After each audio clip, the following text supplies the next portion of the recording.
ഇന്ത്യയിൽ തന്നെ ആദ്യത്തെ ലഹരി വിരുദ്ധ പാത പത്തനംതിട്ട റാന്നിയിൽ ഉദ്ഘാടനം ചെയ്തു. ചെറുകുളഞ്ഞി ബഥനി ഹൈസ്കൂളിന്റെ നേതൃത്വത്തിലാണ് വ്യത്യസ്തമായ ലഹരി വിരുദ്ധ ബോധവൽക്കരണ പരിപാടിക്ക് തുടക്കമായത്.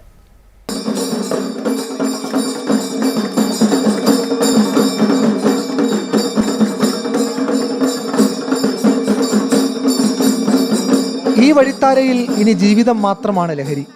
മനുഷ്യജീവനെടുക്കുന്ന ലഹരി പദാർത്ഥങ്ങളോട് നോ പറയാൻ പഠിപ്പിക്കുകയാണ് ബഥനി സ്കൂളിലെ വിദ്യാർത്ഥികൾ.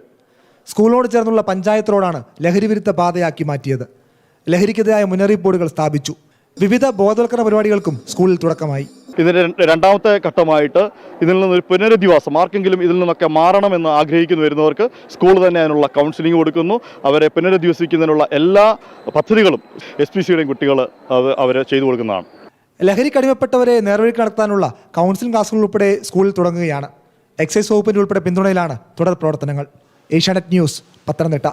റാന്നി ചെറുകുളഞ്ഞി ബഥനി ആശ്രമ സ്കൂളിൽ നടപ്പിലാക്കിയ ലഹരി വിരുദ്ധ പാത എന്ന ആശയത്തിന് ജീവൻ വെപ്പിച്ചത് തിരുവല്ലാരുള്ള ഇമേജ് ഇങ്സ് ആയിരുന്നു. അവരേറ്റെടുത്ത ഉത്തരവാദിത്വം വളരെ മനോഹരമായി പൂർത്തിയാക്കുകയും സമയബന്ധിതമായി അത് നിർവഹിക്കുകയും ചെയ്തു. തീർച്ചയായിട്ടും ലഹരി വിരുദ്ധ പാതയ്ക്ക് നിങ്ങൾ തന്ന എല്ലാ പിന്തുണയും ബഥനി ആശ്രമ സ്കൂള് നന്ദിപൂർവ്വം ഓർക്കുന്നു. ആകർഷണീയമായ രീതിയിൽ മിതമായ നിരക്കിൽ ഈ ഒരു പ്രൊജക്റ്റിനോട് സഹകരിച്ച തുടർന്നും ധാരാളം വർക്കുകൾ നിങ്ങൾക്ക് ലഭിക്കട്ടെ എന്ന് ആശംസിക്കുന്നു.